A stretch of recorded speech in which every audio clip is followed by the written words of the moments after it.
दुनिया के कई देशों में मंकी पॉक्स बीमारी से खलबली मची हुई है। ये बीमारी लगातार तेजी से फैल रही है और आपको बता दें कि दुनिया के 20 से अधिक देशों में ये खतरनाक बीमारी फैल चुकी है। वहीं विश्व स्वास्थ्य संगठन WHO की माने तो मंकी पॉक्स के लगभग 200 मामले की पुष्टि हुई है। इनमें से 100 से अधिक संदिग्ध मामलों में मंकी पॉक्स का पता उन देशों के बाहर लगाया गया है जहां ये आमतौर पर फैलता है। दुनिया के कई देशों में मंकी पॉक्स के मामले बढ़ने से लोगों के बीच चिंता अब और भी बढ़ती जा रही है। इतना ही नहीं, भारत के विशेषज्ञ इस बीमारी से न डरने की सलाह दे रहे हैं। विशेषज्ञों का मानना है कि ये बीमारी नई नहीं है, बल्कि अफ्रीका जैसे देशों में लंबे समय से इसका आउटब्रेक होता रहा है। हमारे साथ में एक डॉक्टर यहाँ पर जुड़ रहे हैं, डॉक्टर कौशलेश यादव जी। आवाज पहुंच पा रही मेरी आप तक? हाँ डॉक्टर कौशलेश, आवाज आ रही है क्लियर? हाँ मैम, आ रही है। डॉक्टर कौशलेश, यही सवाल मैं आपसे लूंगी। सबसे पहले हमारे दर्शकों को आप बताएं कि मंकी पॉक्स बीमारी आखिर है क्या? नमस्कार मैम, मैं doctor Kaushlesh Yadav working as a consultant in PM lab Lucknow.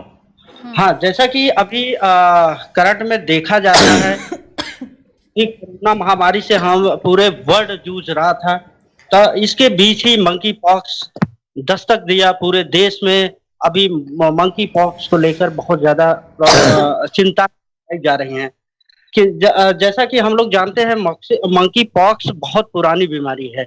ये पहले भी देखा जा चुका है। जैसे कि पहले फर्स्ट देखा गया था 1998 में, ये अफ्रीकन देश में पाया गया था। ये एक बंदर के से फैली हुई बीमारी है। एक एनिमल ट्रांसफर वायरस है जो कि जानवरों से फैला हुआ बीमारी है।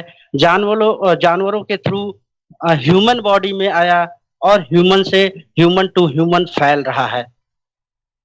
यह एक प्रकार का वायरस है, DNA कंटेनिंग वायरस। यह जो है जो कि जानवरों से एनिमल में आदमियों में आया, आदमी से आदमी फैल रहा है। बिल्कुल बिल्कुल कौशलेश यादव जी, एक और बड़ा सवाल मैं यहाँ पर लूंगी कोविड-19 को लेकर के। अगर मैं कोविड-19 की बात करूं, जिस तरीके से 2 साल तक लगातार हमने देखी है, 3 वेव से अब हम निपट चुके हैं। सेकंड वेव की अगर मैं बात करूं, किस तरीके से वहां पर भयावह स्थिति देश के अंदर रही। लोगों को ऑक्सीजन बेड नहीं मिल पा रहे थे, लोगों को वेंटिलेटर नहीं मिल पा रहे, तमाम तरीके की स्थिति देखी। क्या मंकी पॉक्स इस तरह की बीमारी आ सकती है कि जिससे मतलब पूरे देश में कहीं ना कहीं खलबली मच जाए? इस तरीके की भयावह स्थिति आगे देश में आ सकती है क्या? क्योंकि लोग कोविड-19 से पहले से ही डरे हुए हैं, इसलिए मंकी पॉक्स वाली बीमारी को भी वो सीरियस गंभीरता से ले रहे हैं। डॉक्टर कौशलेश। हाँ, एक्चुअली ये कोई भी वायरस वाली बीमारी गंभीरता से लिया ही जाता है, क्योंकि वायरस सबसे ज्यादा स्प्रेडिंग वाली बीमारी माना जाता है। जैसा कि हम लोग जानते हैं कि कोविड वायरस जो कोविड-19 था, ये एयर बॉर्न डिजीज था, एयर के थ्रू फैलता था। जबकि ये मंकी पॉक्स डिजीज ऐसा नहीं है, एयर के थ्रू नहीं फैलता, लेकिन जो इन्फेक्टेड पर्सन है उसके कांटेक्ट में आने पर या उसके साथ खाना खाने से और उनके शरीर में टच होने से ये फैलता है। तो इससे ये उसके कंपैरिजन में देखा जाए तो ये कम फैलने वाली बीमारी है वायरस, क्योंकि एयर बॉर्न डिजीज जो भी होता है वो तेजी से फैलता है और उसका जो एयर बॉर्न डिजीज नहीं है वो थोड़ा स्प्रेडिंग उसकी स्लो होती है। लेकिन कहीं न कहीं ये भी खतरनाक बीमारी है, क्योंकि ये भी वायरस के थ्रू है।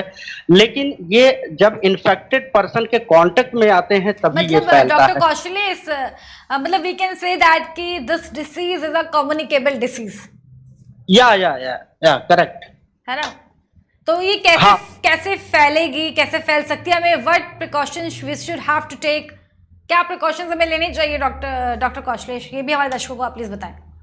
हाँ, इसमें प्रिकॉशन की बात है तो ज्यादातर साफ सफाई इस पर ध्यान देना चाहिए, क्योंकि ये जनरली जो इन्फेक्टेड पर्सन है उनसे थोड़ा डिस्टेंस बना के रखिए और उनको आइसोलेट कर देना चाहिए। जैसे कोविड-19 में आइसोलेशन में कर दिया, पेशेंट को आइसोलेशन में कर दिया जाता था, ऐसे ही इस पेशेंट को लाइक टू स्मॉल पॉक्स, जैसा कि हम लोग पहले से स्मॉल पॉक्स के बारे में जानते हैं, जो भी स्मॉल पॉक्स इन्फेक्टेड पर्सन होता है उसको आइसोलेट कर दिया जाता है, और खास तौर से उनके चारों तरफ का इन्वायरमेंट साफ सफाई का रखते हैं, उनका खान पीन से लेकर सब कुछ अलग कर दिया जाता है, सेपरेट किया जाता है, उनके पास आना जाना कम हो जाता है, उनका बेडरूम सेपरेट होता है, सोने का बिस्तर भी उनका सेपरेट कर दिया जाता है। इस तरह से कुछ प्रिकॉशन रखने पर ये बीमारी से बचा जा सकता है। डॉक्टर कौशलेश यादव जी, अभी ये जो बीमारी है ये भारत में नहीं आई है और जो विशेषज्ञ हैं उनका भी ये कहना है कि डरने वाली बात नहीं है। मैं इस पर भी आपकी एक प्रतिक्रिया चाहूँगी कि अभी से क्या हम लोगों को इसके लिए अलर्ट हो जाना चाहिए? क्या सरकार को किसी तरीके से इसके लिए एक पॉलिसी बनानी चाहिए? हाँ, बिल्कुल ज़रूरत है अलर्ट का, क्योंकि अभी से अलर्ट रहेंगे तो आगे इसकी समस्याओं से अच्छी तरह निपटा जा सकता है। सबसे पहले इनका हमें जो भी पेशेंट हैं उनको डिटेक्ट करने की ज़रूरत है। जैसे कि ख़ास तौर से अभी देखा जाए तो अफ्रीकन 19 कंट्री में ये फैल चुका है, जैसे अमेरिका, ब्रिटेन, स्पेन, कनाडा, बहुत सारे कंट्री में, ख़ास तौर से अफ्रीका में तो ज़्यादा केसेस पाए गए हैं। तो वहाँ से आने जाने वालों का प्रॉपर वे चेकिंग हो, और जो है उसके बाद उनको प्रॉपर उनको आइसोलेशन कंडीशन में डाला जाए, तो इससे क्या होगा कि हमारे कंट्री में फैलने से बच सकते हैं हम लोग। ठीक है। डॉक्टर कौशलेश यादव जी, एक सवाल मैं आपसे बढ़ती गर्मी को लेकर के भी लेना चाहूँगी कि एक तो बढ़ती गर्मी को लेकर के लोग काफ़ी परेशान हैं। अगर मैं लखनऊ की बात करूँ तो पिछले 23 साल का रिकॉर्ड भी यहाँ पर टूट चुका है। गर्मी 45 डिग्री से ऊपर भी यहाँ पर जो है टेम्परेचर दर्ज किया गया है यहाँ का तापमान। तो बढ़ती गर्मी को लेकर के भी मैं ये चाहती हूँ कि दर्शकों को आप बताएं किस तरीके से उनको अपनी बॉडी को कूल वो लोग रखें, क्योंकि बेहद गर्मी है, गर्मी से लोग काफ़ी परेशान हैं। वहीं अगर मजदूरों की मैं बात करूं, जो लोग 24 घंटे बाहर काम करते हैं, उनके लिए बड़े चैलेंजेस हैं। बिल्कुल, बिल्कुल। गर्मी देखिए, गर्मी तो ये तो नेचर की देन है। खास तौर से गर्मी देखा जाए कहाँ से डे टू डे गर्मी बढ़ती चली जा रही है, और इन्वायरमेंटल कहीं न कहीं हमारा जो इन्वायरमेंट है उसमें नेचर के साथ हाँ, कोई खिलवाड़ करता है तो ज़रूर नेचर उसका कम बैक होता है। तो देखा जाए सबसे बड़ी ज़रूरत है कि प्लांटेशन की। हमारे कंट्री में प्लांटेशन पे ध्यान देना चाहिए, और स्टेट वाइज़ और डिस्ट्रिक्ट वाइज़ इस जी, कौशलेश यादव जी। हाँ, जी, हाँ, जी। हाँ। तो इससे क्या होता है कि खास तौर से जो मजदूर की बात करें, मजदूर का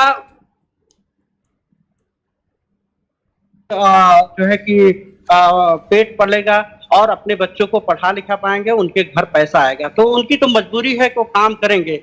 और दूसरी चीज, इम्यून सिस्टम की बात करें तो उनको ऑलरेडी उनका जो जैसा अपने बॉडी को अडॉप्ट करता है, अडॉप्टेशन करता है, उसी तरह उनकी बॉडी इम्यून पावर स्ट्रांग होती है। तो गर्मी को जो नेचर के थ्रू गर्मी है उस पर कंट्रोल कुछ खास संपर्क कहीं ना कहीं वीक हो रहा है आपसे डॉक्टर कौशलेश यादव जी। बहुत धन्यवाद आपका हमारे साथ में जुड़ने के लिए, इतनी खास जानकारी हमारे दर्शकों को देने के लिए। खास कार्यक्रम में केवल इतना ही। बने रहिए हमारे साथ, देखते रहिए KKD न्यूज़।